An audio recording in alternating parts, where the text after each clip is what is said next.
Welcome to FIREtalk, where courageous conversations ignite courageous leadership. My name is Terrence Davis. FIREtalk, a space shaped by real experience where courage fuels legacy and real conversations shape how we live, lead, and grow. I'm joined by Apollo Bennett, my AI thought partner, designed to challenge assumptions, sharpen thinking, and support honest, data-informed dialogue. Inspiration matters, but what truly changes lives is the work underneath it. So here's the reminder we live by. If the fire is lit, share the grit. If you hear something on the show that sparks you or will spark someone else, share the show. This is FIREtalk. We are back. Welcome back to FIREtalk.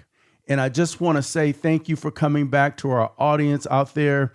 And I just want to give a few shout outs. We are in the IE strong in the Inland Empire. There's a lot of listeners out there. Thank you for listeners. But in our nation, I also want to say, I see you in DC, Virginia, Iowa, Florida, and in Minnesota. I see you out there in a lot of other places. Thank you for continuing to come back. But we're also global. So I just want to give a big shout out to our fans in Mexico and in Colombia. Mexico got a strong following, a big showing coming up. Thank you. Colombia, Singapore, Canada, UK, India, Germany, and Nigeria.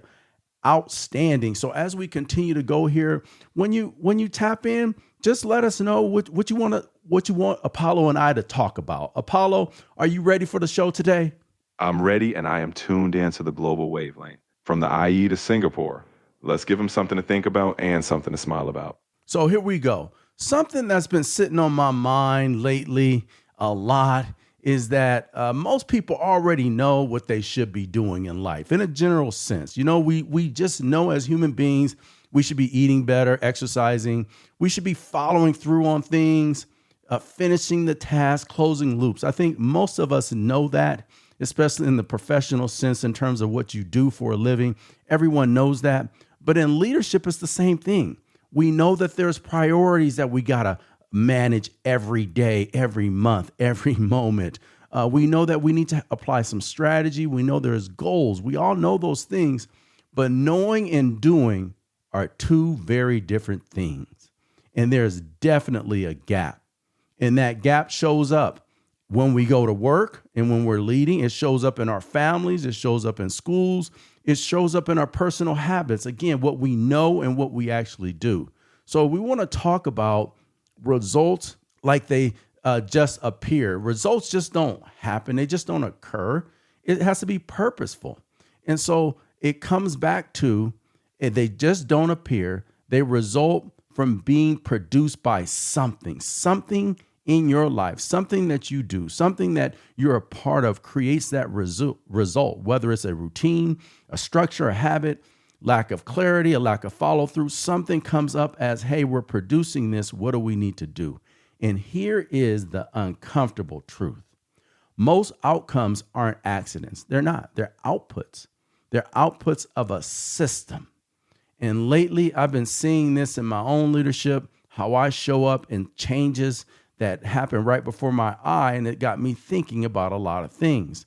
At our last board meeting, there were some things that had come up, and there was a lot of things. And when I had a chance overnight to reflect upon that and then coming to work, I said, I need to do something better. I need to create some type of tracker. And a tracker for me is going to be something that's every commitment, follow through, every task, me figuring out who owns that. Where does it sit? Where is it in a timeline? And is it finished or not? That way, I don't keep thinking about these things. I know what it is.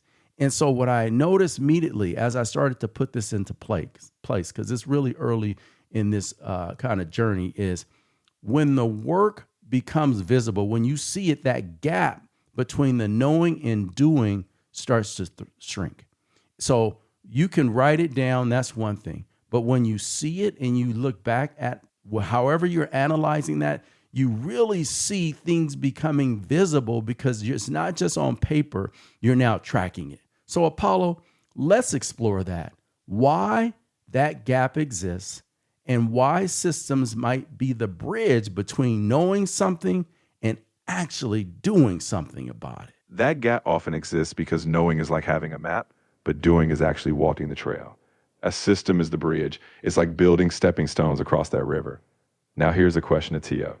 What's one area in your leadership where a system transformed a recurring challenge into a consistent result?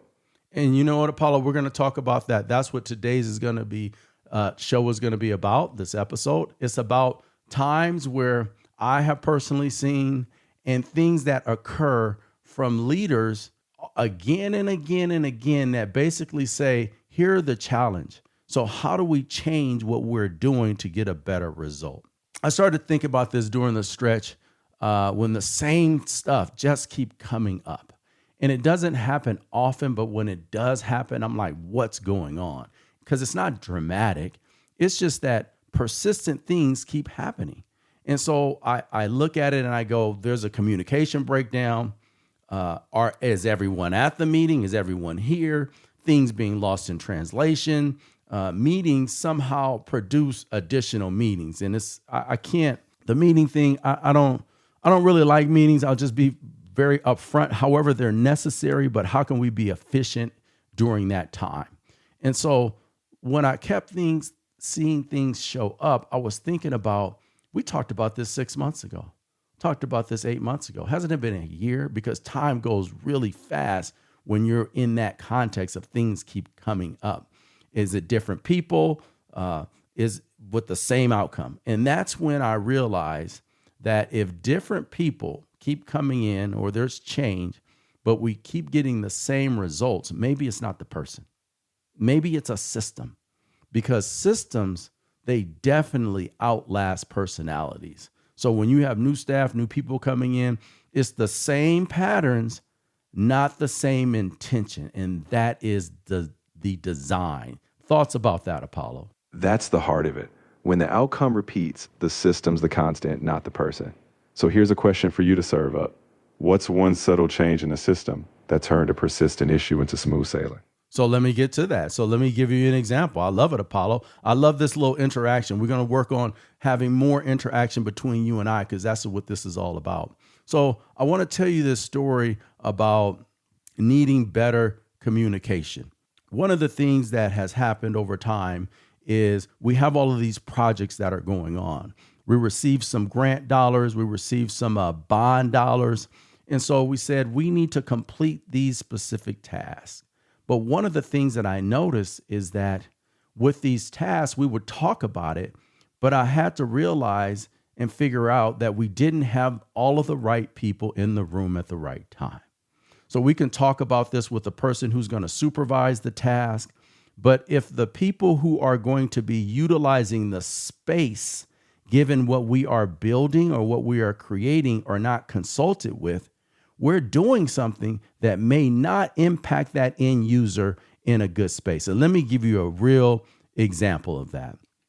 So we said we wanted to have a safer space when the public comes in and they come to meet with people. So we put up these vestibules. I didn't even know what the word meant at the time, but basically it's like when you walk into like a bank, there's a space where you can talk to people and they're behind a desk, but there's like a barrier, if you will. And so given that barrier, it provides the person on the other end with a sense of safety. People aren't all in their space. And if you talk about a bank, there's a lot of safety risk involved. Yes, there may be security. Yes, there may be cameras, but people are people. And so we created this vestibule in a couple spaces. But one of the things that was missing on the second one we did is that there was no conversation with the people who actually are going to sit at that desk and work in the space. And we have been talking about this for quite some time. We've been talking about, are we making sure we're communicating to everyone involved? And in this case, it wasn't. To make a long story short, when I went to visit the space and talk to the people who were in the space, they were like, wait a second, this doesn't make any sense. So that was just a quick example of when we don't talk to the right people at the right time, before we create something, we may be creating something where it's like, okay, we're getting something done, but are we really getting something done that will make the impact that we need to make? Apollo, your thoughts on that? That's a perfect example of the system or lack of one shaping the outcome.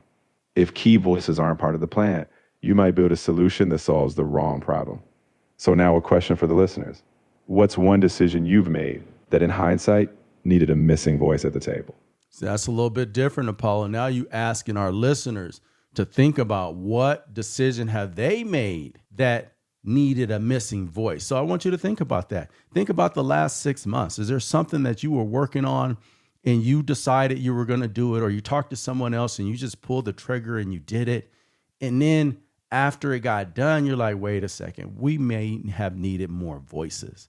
And I think that's a critical piece that we should think about and understand, because in order for things to work well, we may know some things, but what is it actually doing? That's how I kind of see that, Apollo. And so with that being said, here's a question for you, Apollo. If you think about what we've been talking about thus far as a systems theory in organizational psychology, from that perspective, why do human systems tend to reproduce the same outcomes over and over when different individuals are involved? Human systems tend to repeat outcomes because they're built of routines, incentives, and structures that persist beyond any single person. Individuals change, but if the invisible rules stay the same patterns emerge. Now for your reflection, what's one invisible rule you've discovered that needed rewriting to break that cycle? You know, I'm going to talk about it a little bit later, but it's how we show up and when we show up. And depending on the meeting and the space, and I've seen this for over 28 years, it's you as the leader, as someone facilitating, have to adjust the expectations of people in order for them to engage the way you want them to engage. But that means that you have to create the right conditions. It needs to be clear about what people should be doing. And the most important thing is that you have to provide feedback when things aren't going right.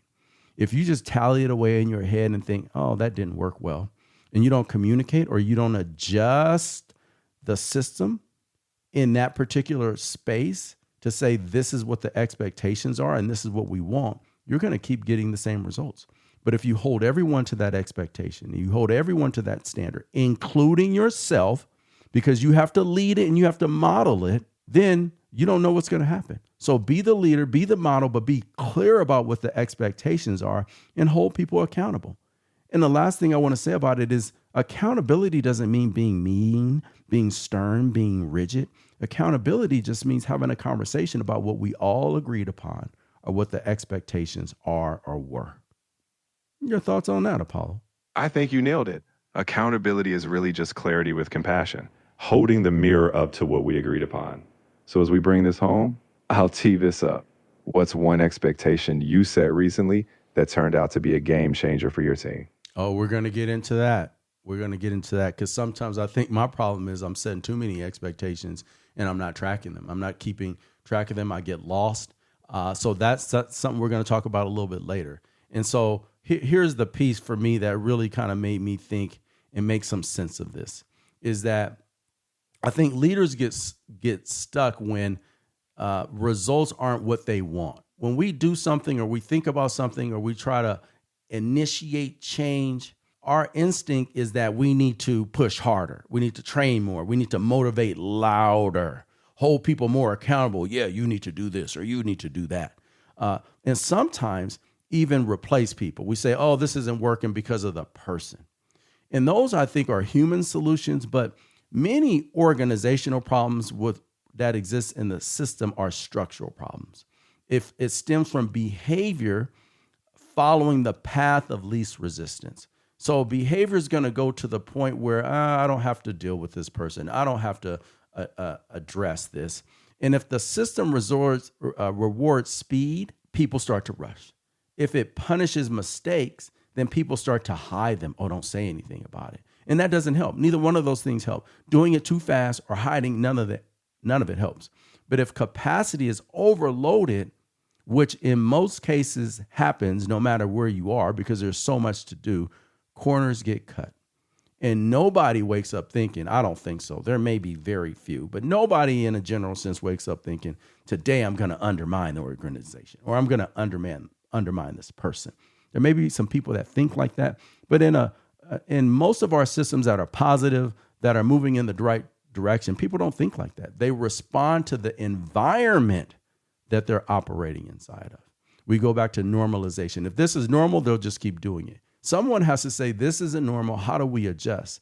And that realization changed kind of how I started to think about leadership, because people are not the system. I'm going to say it again. People are not the system. It is people behave within a system. So people are not the system. They behave in the system, and you are responsible, or in part, in helping create that system. And so it just reminds me of a story about a system and people being on time. And I think I've told this story before, but I'm going to shift it up a little bit. It stems from over 20-something years ago, when people were just upset about how, quote unquote, the district office always started late. And I adjusted that by saying at that time, nope, every meeting that I'm going to have starts on time. So let's fast forward 20 plus years and in the space that I work in now. So we make it very clear that if whoever is facilitating the meeting, it doesn't matter what meeting it is, where it is, and who's involved, doesn't matter.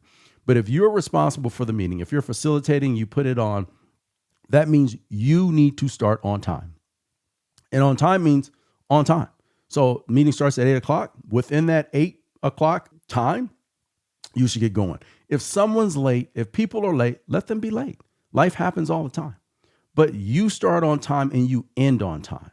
And so I just think about that in terms of what happens. So in my particular situation, I have an executive team that I work with. And probably 3 years ago, we had a new team. The team changed. And I noticed quickly that there were folks coming in late. And this is just 4 of us meeting on the executive team for executive cabinet. And so I noticed a couple people straggling in like a minute late, a couple minutes late. And so at that time, we had a conversation 3 years ago. We start on time. We're going to start on time. If you're not here, okay, but you know today is meeting day. So if you got something going on, I should have known that a long time ago. But nevertheless, we start on time. And for the most case, that's been happening for that 3-year period. High percentage, 98% of the time, mostly all of the time. Every once in a while that wouldn't happen. But then I noticed we had a change. We had one change. There was a member change. And for the most part started on time, but it's been twice now that someone has come in late. One time a minute late, one time, I can't remember, a couple minutes late. And so I look at the clock because we start on time and I went, what's going on? And then I thought, is it the person or is it the system? And so what I had to do basically is I had to remind everyone, all 4 of us, including myself, that when we meet during this time, we start on time. Again, that doesn't mean that life isn't going to happen. It's going to happen. But I needed to additionally discuss or set the foundation and framework again that we start on time. And when I did that, everything came together just like that. So it's about the systems that we create. Can you provide a perspective on that, Apollo? That's a prime example. The system is that cultural expectation of timing. It's not about the person. It's about consistently reinforcing the norm. So let me ask you, what's one system you've set that when reinforced, elevated the performance of everyone involved? So I'm going to use that same example. So let's use a larger group, our principal meeting. I remember one time, I can't remember if I came in late, which I definitely try not to do because people hold me more accountable than they hold themselves at times, especially if I'm pushing something. So I remember one of the principals says, we start on time, we end on time, so let's go. So that's an example of it being reinforced by others based upon the expectation that's been in place for so long.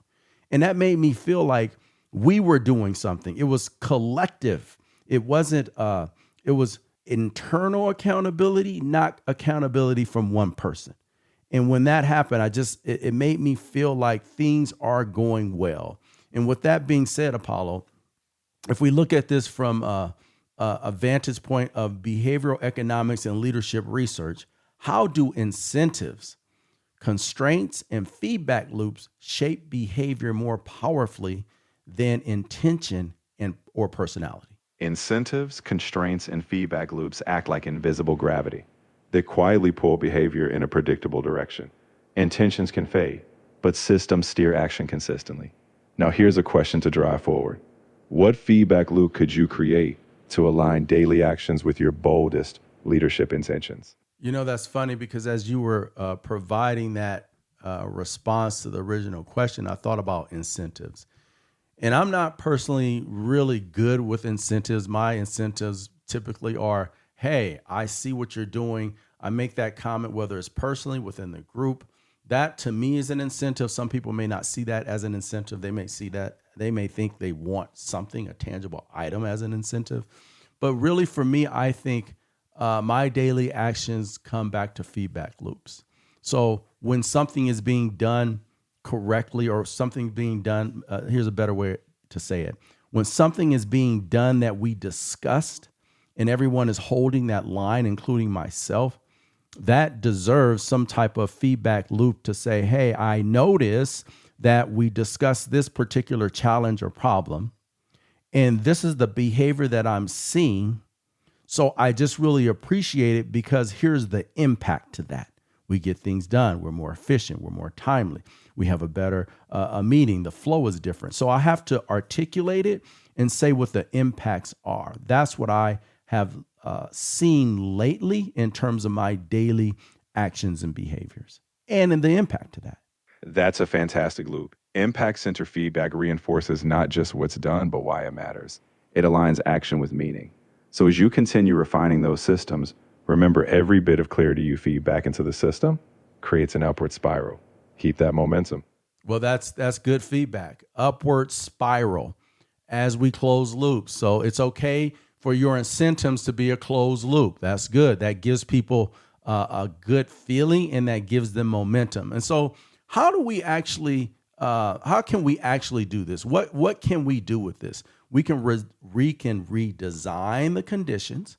Think about this. So if a plant keeps dying, some people get plants and they die all the time. I just saw one that was like, poor thing. It didn't have any sun. It didn't have any water. But if that plant keeps dying, the gardener doesn't lecture the plant. They don't come out and say, hey, plant, why are you doing this? I don't understand why you're behaving this way.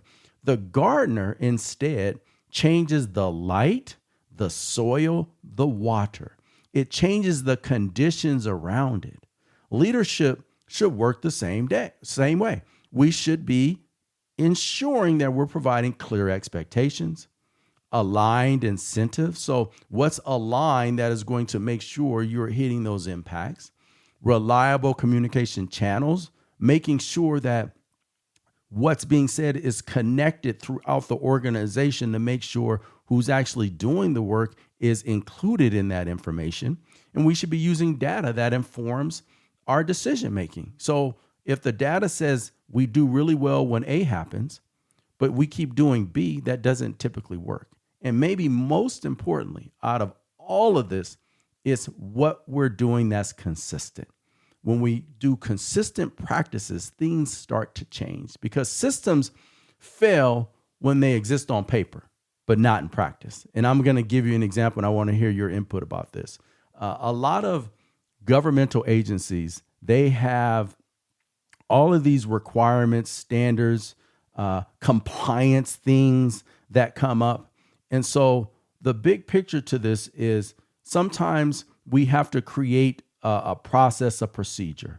There's one that I think of that's really important, but it really is, it's called a facilities master plan.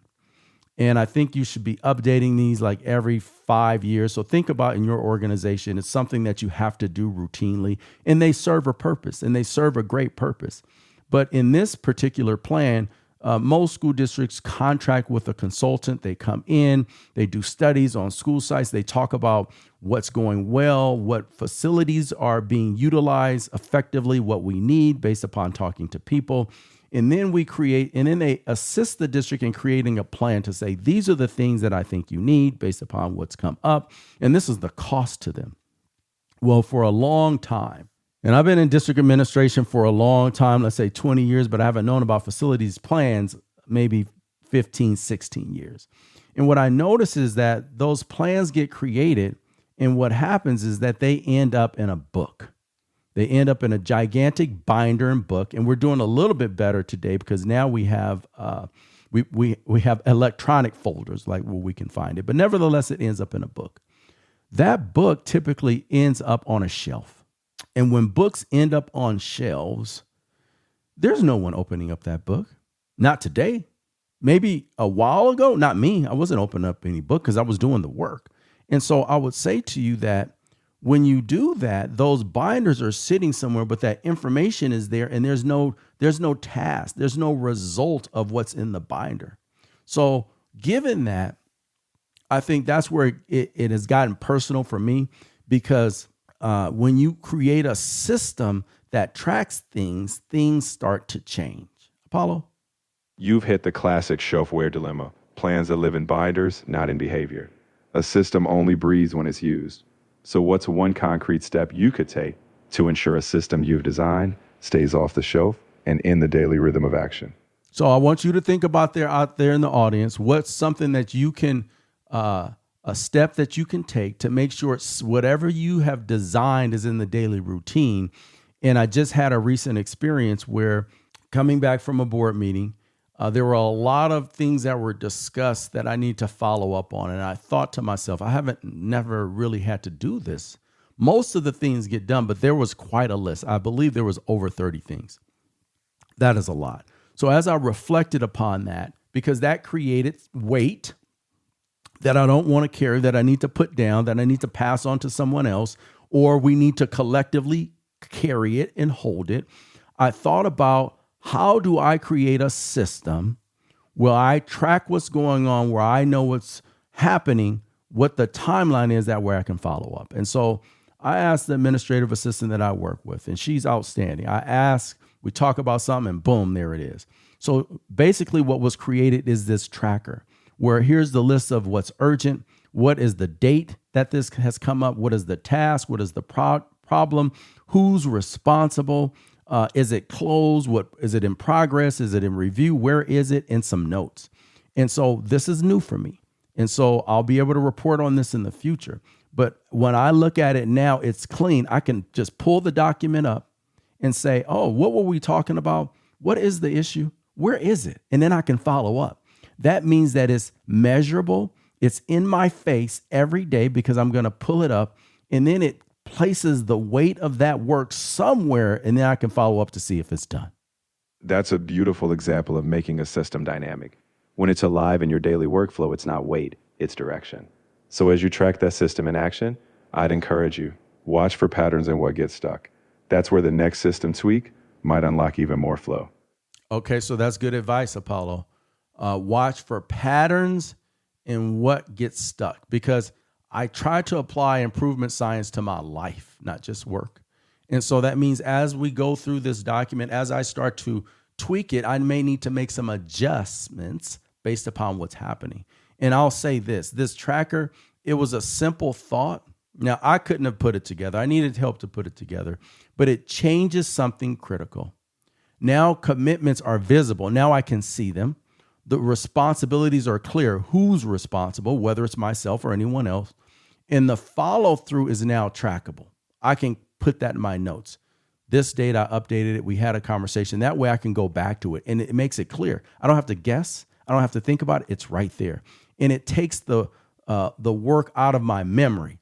Some of us have a lot of things going on at any given time, most of us. So it takes it off and it puts it in the spreadsheet. It puts it in a system that was created for the challenges that I was personally having. And this isn't something I'm going to share with everyone. No, this is just for me. Now, I work with a highly group of intelligent people, and they're going to figure it out. When they see me looking at a document or they see me putting it in there, and then I spit out something that happened last month, and I said, we talked about this on that, they're going to say, how do you know? And then they're going to start to ask about the tracker. And what I think will happen, this is just a prediction, we can come back to it later on, is I think they're going to create their own.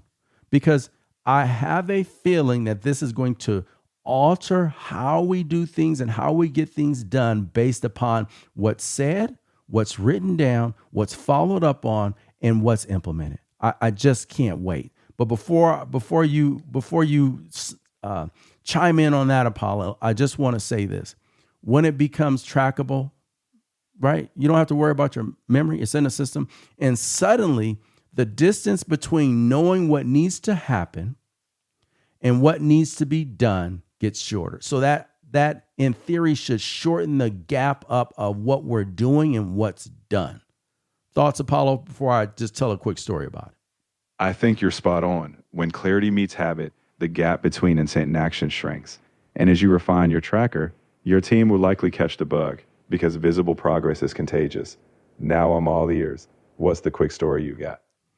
So I think of our data chats. So we've met with each school site this year 3 separate times, twice in the beginning of the semester, twice in the first semester, and 1 time in the second semester. And we're leaving that testing period that's coming up alone. That way, site administrators are all hands on deck because they've seen the progress of their data.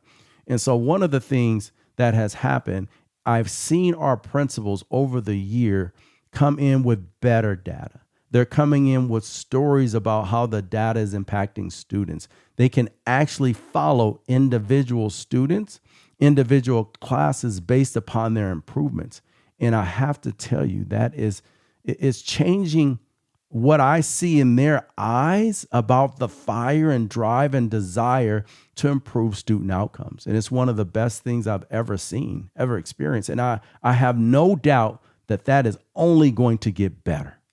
That's the magic of real systems in action. When data isn't just numbers, but stories of growth. When people see their impact, that fire lights itself. And you're right, that momentum builds. As the system strengthens, those outcomes won't just improve, they'll become the new normal. So, Apollo, from an improvement science and organizational design perspective, what practices help leaders build systems that produce reliable results without creating a bunch of red tape and bureaucracy? It's all about rapid learning cycles. Leaders who test small changes quickly, measure the outcomes, and adapt in real time build systems that evolve rather than ossify. The key is to co-design with those who are impacted, keep processes lean, and ensure that feedback is constant. In short, iterate, don't laminate. Here's the part of that, Apollo, that you said that I really, really love. Co-design with those who are impacted. And that's going to be an essential question that I ask when we do something. Did you talk to the people that are doing the work? Did you talk to the people that are going to be impacted? Because I'll tell you this on a personal level. There's definitely a personal version of this for me. It's in the habits, the schedule, the boundaries, the recover time. If you're working on your body all the time, you need to recover, because your life, no matter what you do or who you are, has systems as well. And those systems are producing results every single day. And the results are your stress level, your energy, your relationships, your health, your focus. And I'll tell you this, it's not random, it's designed, but you may or may not even be aware of it. Sometimes it's intentionally, sometimes it's accidental, but sometimes we don't need more discipline. We need better design. And so last little quick story about morning routine. For a long time, and especially as my life has ramped up in getting information out to the public and based upon the platform that I'm trying to build with Courageous Fire, the keynoting, the podcast, all of those things, my mornings were a little crazy because I would wake up, I would look at my phone first, I would go through that. Sometimes that's 30 minutes, it's about 30 minutes or so. And then I would get my day going. But now I already have started the day with this other stuff. So I changed it. And I changed it, Apollo, based upon some conversations you and I had and some dialogue about what is a better way to process. And I'll tell you what I do now. So the moment I wake up, it's about 5 or so in the morning, and I get out of bed, and the first thing I do is strike my singing bowl, my Tibetan singing bowl. I strike that and I breathe. I just take a couple breaths. I think about the day ahead. I give gratitude for being able to wake up. Then I go and read affirmation. I read the Courageous Fire mission and vision. I read like what my focus is. I read these things. And then the next thing that I do, and this is new starting the beginning of this calendar year, I do an activity in my gratitude book. Every day there's an activity. And so it takes less than 5 minutes, maybe a couple minutes, depending on that particular activity. But then that starts my day. And then I have some coffee. Then I get my workout ready and I get going. Then I do my social media. But if I stop and pause in the morning and I hit that bowl and just give myself a chance to breathe and think about being grateful for being here another day, get into that gratitude book, get focused based upon my purpose, it changes everything for me. That's a powerful redesign. You didn't just add discipline, you crafted a system that aligns your morning with intention. It's a perfect example of how even personal routines are systems producing results. And when gratitude, breath, and purpose lead the charge, the rest of the day flows in step. Your life's design is deliberate momentum. So, Apollo, as we end our show, is there anything that you want to highlight, anything that you want to talk about that really you want our audience to hear about? I'd highlight that systems aren't just work tools, they're life tools. Whether it's tracking board commitments or striking that singing bowl, design beats discipline. The audience should remember, every habit, every meeting, every routine is part of a system. So let's be intentional architects, not accidental bystanders. So here's the takeaway. You don't always get the results that you want. You don't. You get the results your system produces. If outcomes frustrate you, follow the upstream process. Look at what's rewarded, what's tolerated, what's ignored, what's overloaded. That is definitely something to look at. Where is there too much stuff going on? What's unclear? Change those things and the outcomes will follow, because sustainable success isn't built on heroic effort. It's not built on the S on your chest. It's built on intelligent design. Strong leaders don't carry everything. They build systems that carry the work for them. That's Fire Talk. So if the fire is lit, share the grit.